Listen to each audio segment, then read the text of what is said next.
생명의 주인이신 하나님께서 주의 말씀을 통해서 우리의 잠든 영혼을 깨워주시고 또 하나님 은혜 가운데로 나아올 수 있도록 마음의 문을 열어주시기를 간절히 기도합니다. 주님께서 택하신 백성들을 주 앞으로 인도하시는 방법이 너무나도 아름답고 또 신묘한 줄로 압니다. 주님, 이 예배 가운데에서도 불러주시고 또 우리가 함께 나누는 말씀 가운데 하나님의 생명이 드러나고 복음의 소망이 드러나는 시간 되도록 은혜 베풀어 주시옵소서. 주 예수 그리스도 이름으로 기도합니다. 아멘. 여러분, 읽은 말씀을 보면 우리 교회가 3층에 있지 않은 것이 참 다행이다, 그런 생각이 드시죠? 바울은 사실 몇 년 전에, 이 드로아에 오기 몇 년 전에 이 도시에 왔었습니다. 그것이 바울의 2차 선교 여행 중이었는데요. 바울은 그때 아시아에 있는 여러 도시들의 복음을 전하고 싶어서 이곳저곳을 트라이하고 있었는데 다 잘 되지 않았습니다. 그것을 사도행전의 저자는 성령께서 막으셨다, 이렇게 기록합니다. 어디로 가야 할지를 모르고 이곳저곳을 시도해보고 하다가 도달한 도시가 바로 이 드로아였습니다. 바울은 그 선교팀과 함께 드로아에서 하나님 어디로 가야 됩니까? 하고 기도하고 있었고 주님께서는 그 드로아에서 마케도냐 사람 환상을 보게끔 하십니다.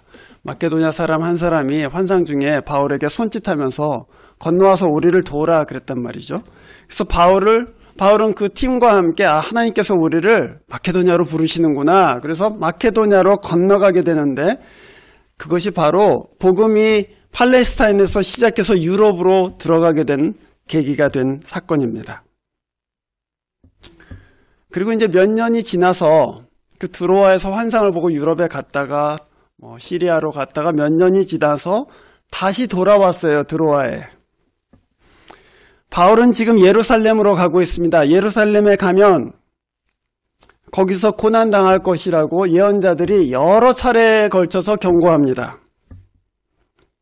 바울은 교회를 방문하고 예루살렘을 향해 가면서 내가 아마 예루살렘에서 죽을지도 모릅니다. 거기서 순교당할지도 모릅니다. 이것이 마지막입니다 하고 말씀을 나누고 있습니다. 바울이 예루살렘으로 가려고 하는 계획 중에 유대인의 한 무리가 바울을 길가에서 만나서 해치려고 한다는 음모가 바울 귀에 들렸습니다. 그래서 바울은 계획을 수정해서 마케도냐를 거쳐가자, 그렇게 해서 사실은 드로아에 우연찮게 다시 들리게 된 것이죠. 바울이 처음에 드로아의 교회를 개척하고 나서 그게 첫 번째 드로아에 방문한 것이고 지금 두 번째 방문이 바울의 마지막 방문이 되는 것입니다. 바울이 드로아에 설립한 교회는 아마도 30명에서 50명 정도 되는 사람들이었을 것이다, 이렇게 추정합니다. 왜냐하면 그들이 모였던 곳이 무슨 큰 건물이 아니라 집의 3층이었기 때문입니다. 그 당시의 집들을 고고학자들이 연구해 보면 아마 아주 잘 사는 집이 아니면 한 50명 정도가 맥시멈이지 않았을까, 이렇게 추정합니다. 그래서 저희들이 이 드로아에 있었던 교회가 아마 30명에서 50명 정도 가정집에 모이는 교회였을 것이다, 이렇게 생각하는 것이죠.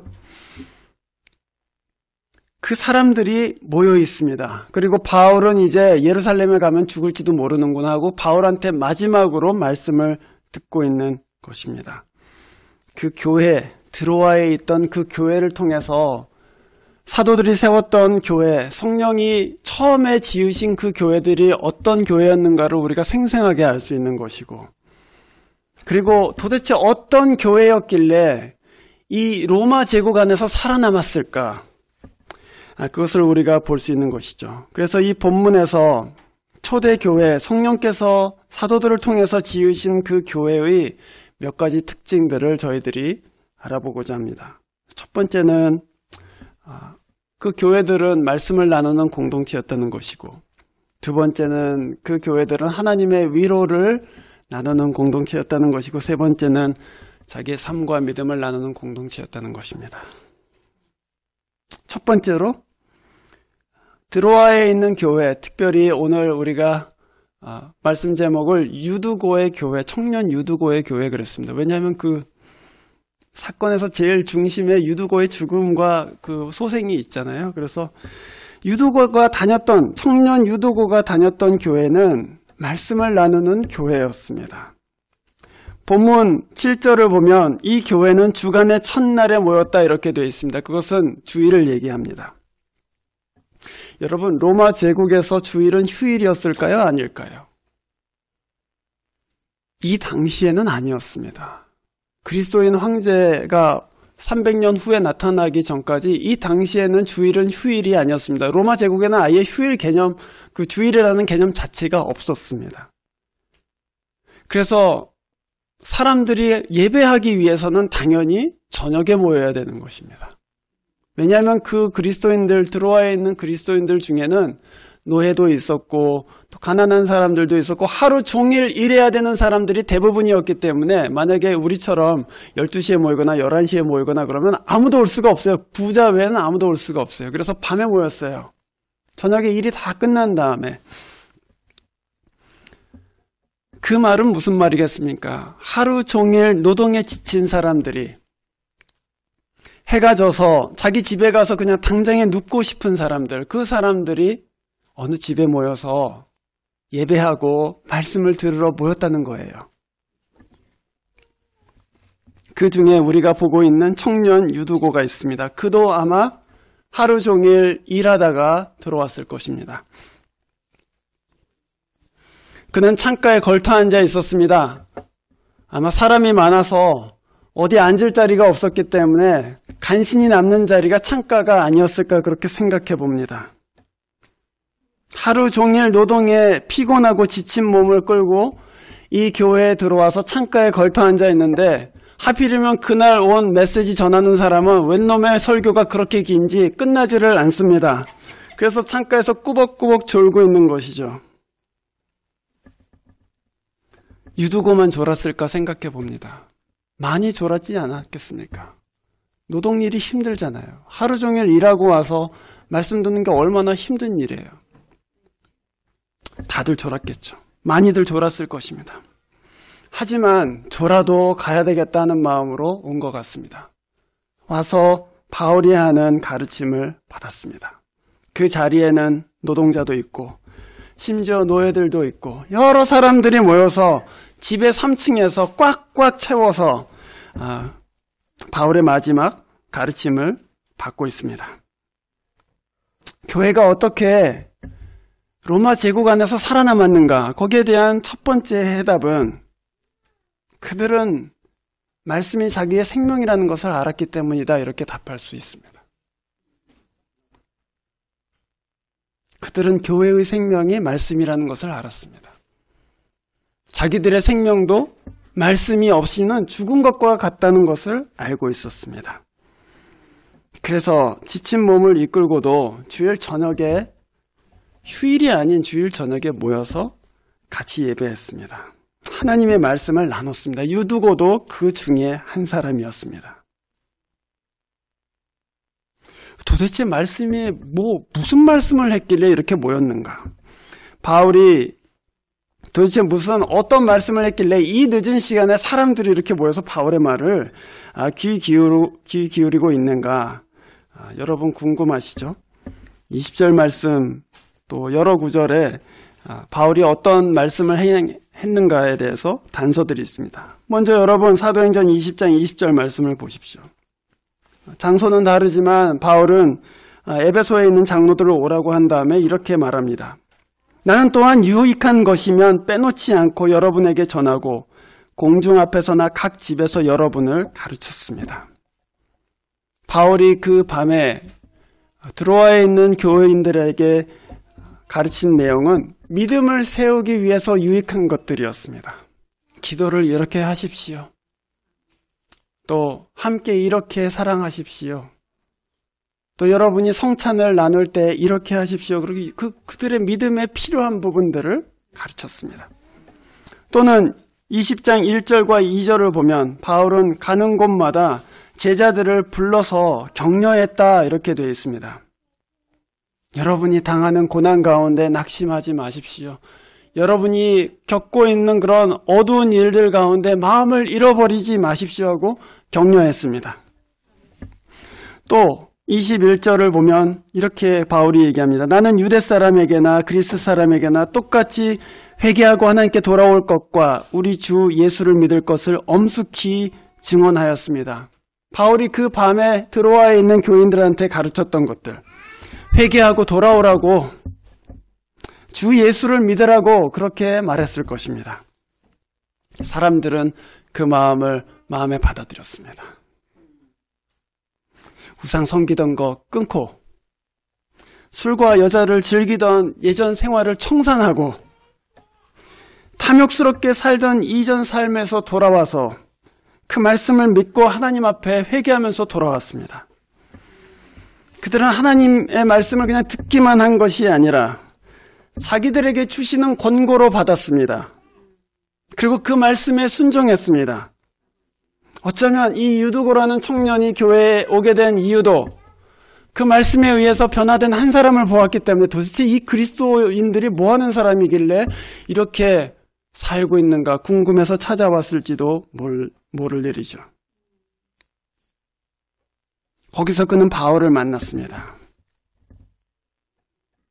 고난과 시련 가운데에서 주를 위해서 마음을 바치고 목숨을 바치는 한 사람을 보았습니다.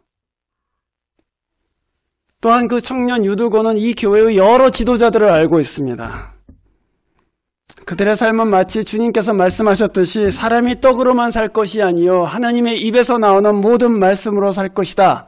마치 그 말씀을 살아내는 것 같은 그런 사람들이었습니다. 이 사람들 진짜 하나님의 말씀으로 사는구나. 여러분, 여기서 말하는 하나님의 입에서 나오는 모든 말씀.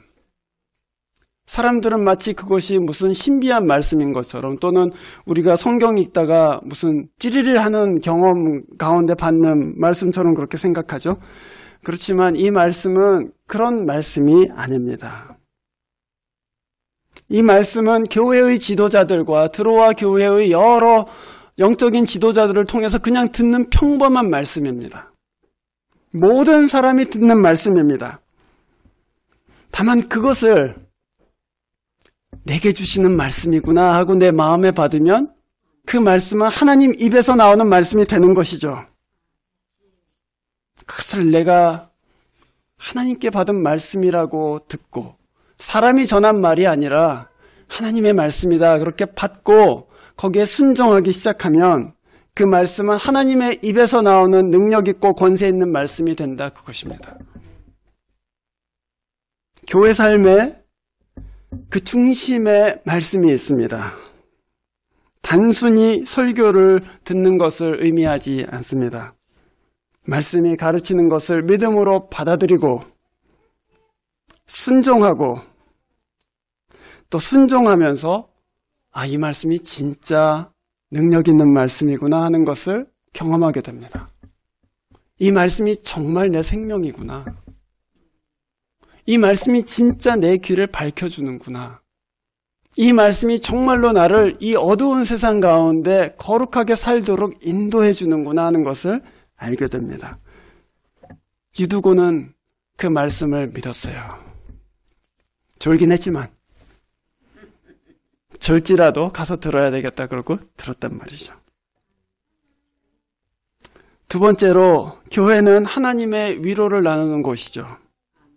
유두고 매우 피곤했습니다. 창가에 걸터앉아 졸다가 그만 떨어지고 맙니다.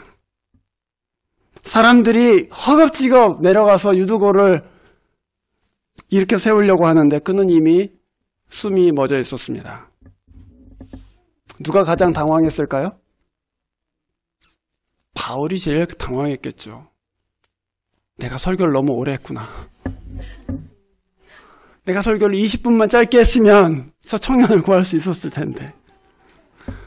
바울이 그래서 황급히 떨어졌을 때는 처음엔 몰랐을 거예요. 황급히 달려가서 이 청년을 보았습니다. 수많은 생각이 스쳐갔을 거예요. 여러분 그렇지 않습니까? 바울은 여기 목회자가 아니에요. 바울은 여기 교회를 세워놓고 이제 예루살렘에 가서 죽을 사람이란 말이에요. 그런데 바울이 잠깐 들렀는데 그 동안에, 그것도 바울이 말하는 동안에 누가 죽어버리면, 이 드로아 교회는 얼마나 많은 시험 가운데 들어가게 될까? 나는 예루살렘으로 가야 되는데 내가 설교하고 있다가 누가 죽어버리면 이 사람들은 얼마나 그 일로 인해서 큰 어려움을 겪게 될까? 본문에 보면 유두고의 가족에 대한 얘기는 한마디도 나오지 않습니다. 아마도 혼자 믿었을 것입니다.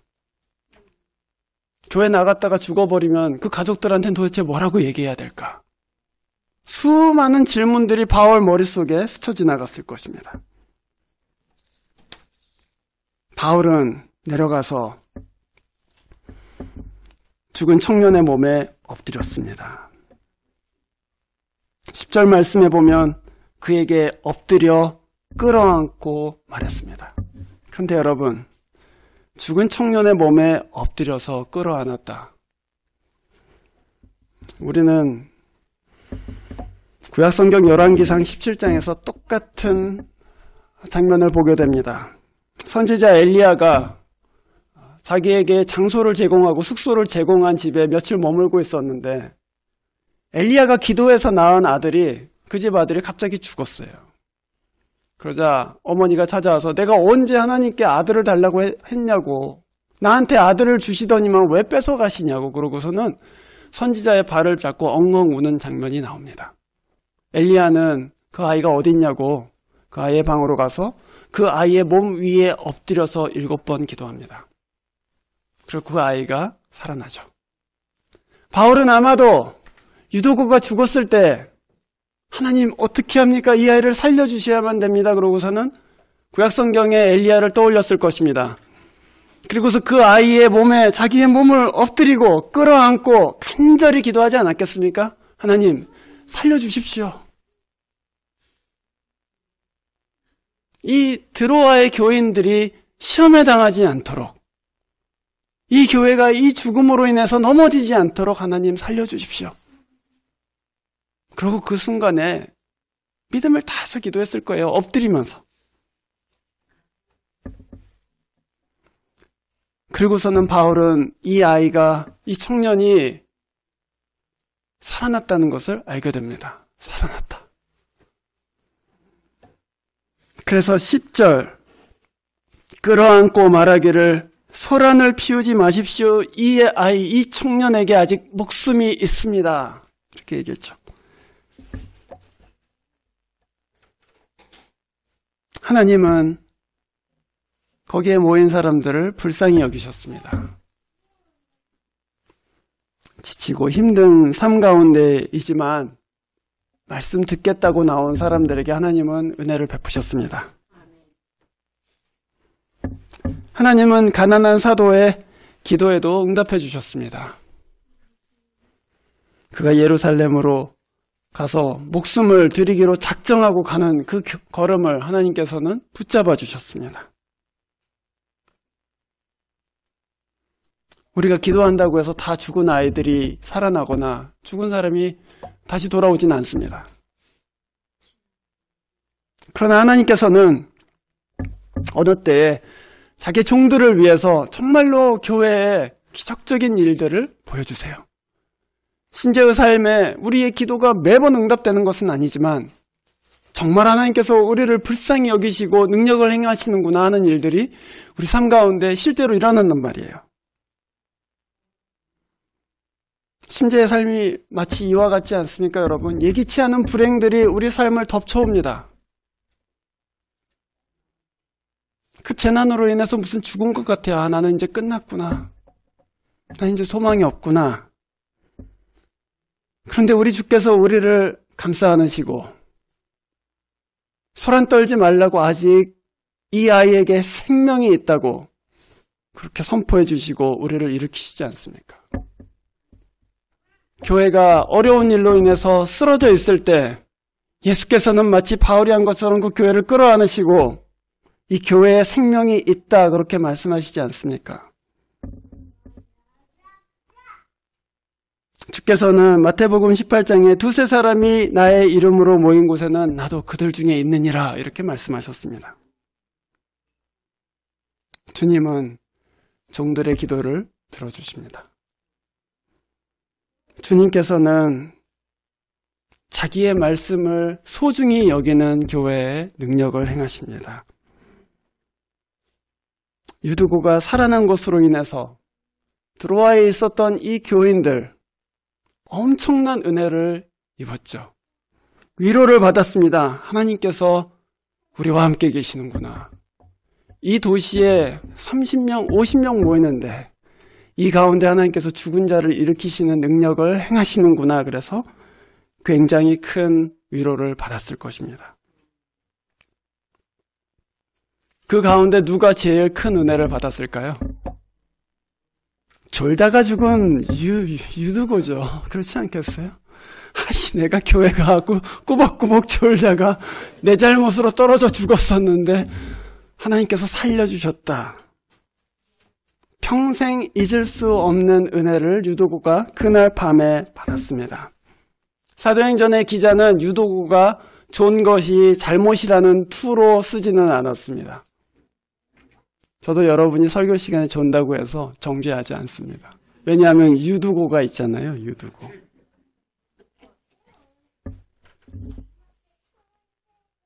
주님께서는 그 말씀을 듣겠다고 나온 이 피곤한 청년을 정죄하시지 않고 오히려 그 청년이 자기 잘못으로 떨어져 죽었을 때 그에게 은혜를 베푸셔서 그를 살려주셨습니다.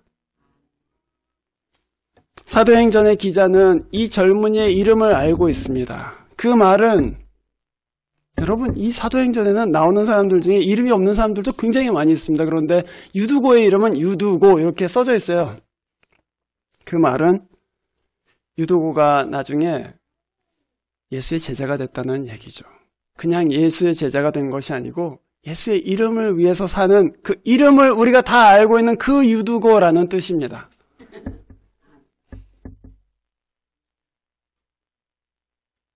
이 피곤한 젊은이 나중에 가정교회 지도자가 됐을지 바울처럼 선교사가 됐을지 우리가 알지 못하지만 그는 분명히 주님의 일에 자기 자신을 헌신한 것 같이 보입니다.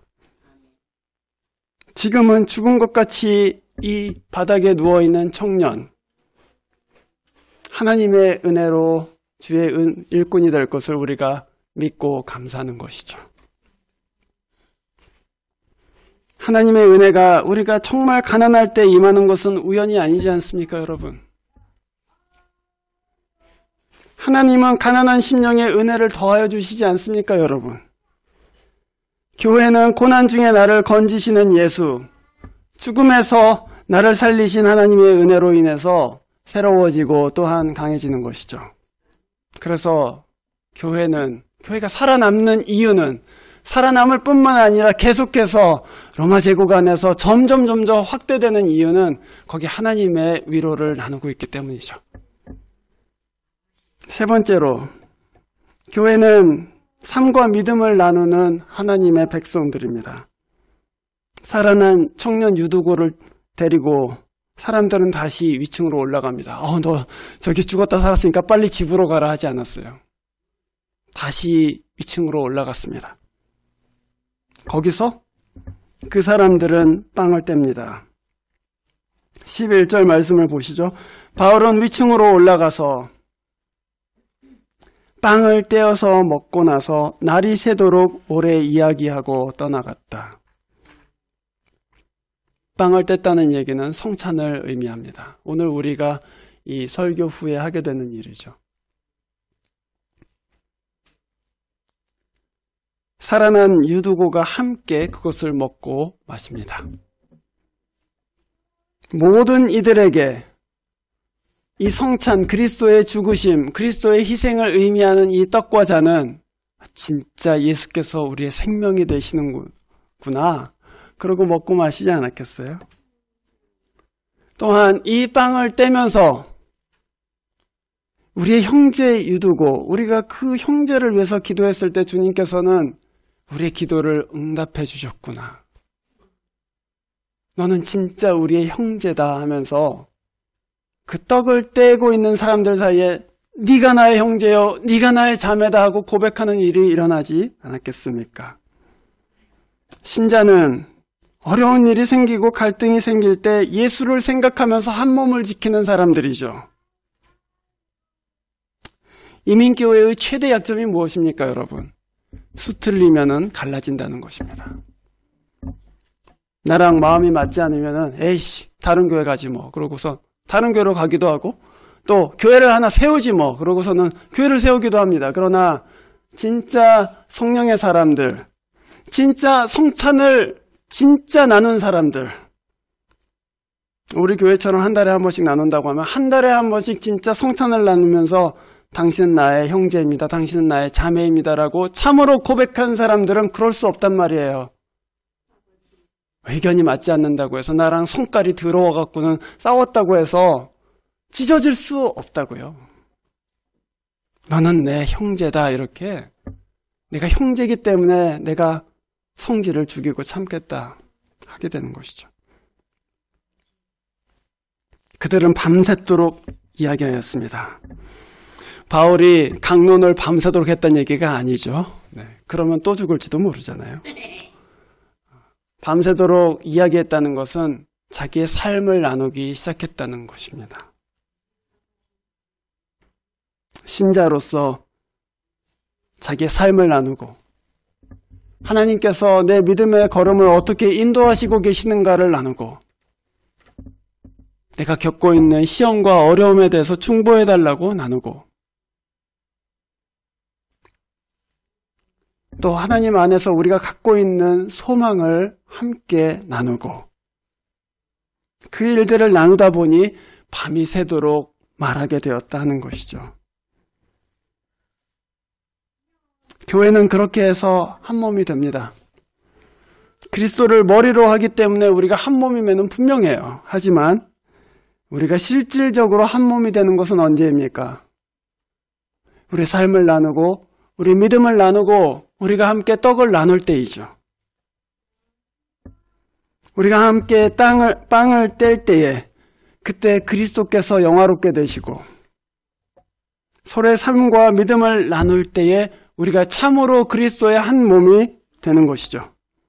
그렇게 그 교회는, 드로아에 있는 그 교회는 로마 제국 안에서 살아남았습니다. 그리고 하나님의 교회로 세워졌습니다. 청년 유두고에게 그 교회는 우리 교회가 되었을 것입니다. 그게 무슨 말이냐면 드로아는 사실 항구 도시였어요. 로마 제국 안에서 기록에 의하면 가장 빠르게 성장하는 항구 도시 중에 하나였습니다. 인구가 한 3만 명에서 4만 명 정도 됐는데 급속하게 발달하는 도시였습니다. 말하자면 기회의 땅인 거예요. 그래서 아마도 유두고가 혹시 그냥 일하러 온 타지인이 아닐까 그렇게 생각하기도 합니다. 만약에 그랬다면 자기 가족도 없이 그냥 와서 이 교회에 그냥 나오게 되었다면 마치 웨이코에 학교 다니려고 4년 동안 잠깐 나와 있는 동안에 이 교회를 온 것처럼 내 교회는 저쪽에 있는데 이 교회는 그냥 대학 때 다니던 교회 이렇게 생각할 수도 있잖아요. 근데 유두고는 이 일을 겪으면서 이 교회는 내 교회라고 고백했겠죠. 하나님께서 나를 만나주신 교회, 내가 참으로 말씀을 들은 그 교회, 하나님의 위로를 경험한 그 교회, 그리고 내 믿음의 형제 자매들을 비로소 만나게 된 그 교회, 그 교회가 여러분의 내 교회입니다. 유도고가 거기서 얼마나 살았을지 저는 잘 알지 못합니다. 다른 지역으로 가게 됐을 수도 있죠. 하지만 그는 평생 그날 밤 일어난 일을 잊지 못할 것입니다. 그리고 거기서 자기와 함께 밤이 새도록 떡을 떼고 또 자기와 함께 이야기했던 그 교우들, 청년이니까 그 중에는 나이 많은 사람들도 있고 나이 적은 사람들도 있었는데 그 하나님의 가족들, 그들을 잊지 못했을 것입니다. 그리고 죽을 때까지 그 교회가 바로 우리 교회라고 고백했겠죠. 피곤하고 어려워도 벨로 교수들이 아무리 숙제를 많이 내줘서 막 피곤해 죽겠어도, 또 돈 벌고 일하느라고 너무 몸이 지쳐도 거기에 하나님이 계신다 하고 여기에 와 계신 여러분, 주께서 여러분의 위로가 되십니다. 주의 말씀이 여러분의 생명이 되십니다. 그리고 여러분과 함께 교제하고 있는 이 사람들이 바로 여러분의 진짜 가족들입니다. 이 교회를 통해서, 그리고 여러 가지 모임을 통해서 하나님께서 당신의 은혜를 여러분 삶 가운데 드러내시기를 주의 이름으로 축원합니다. 기도하겠습니다.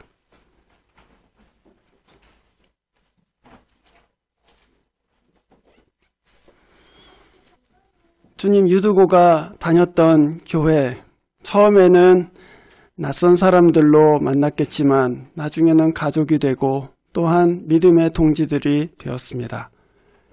저희들도 이 교회에서 그렇게 되게 하여 주시옵소서. 지나가는 교회가 아니라, 이민 생활 가운데 몇 년 머물렀던 교회가 아니라 하나님의 은혜를 경험하고 내 마음을 함께 나눴던 교회로 살아날 수 있도록 성령께서 주장하여 주시옵소서. 주 예수 그리스도의 이름으로 기도합니다. 아멘.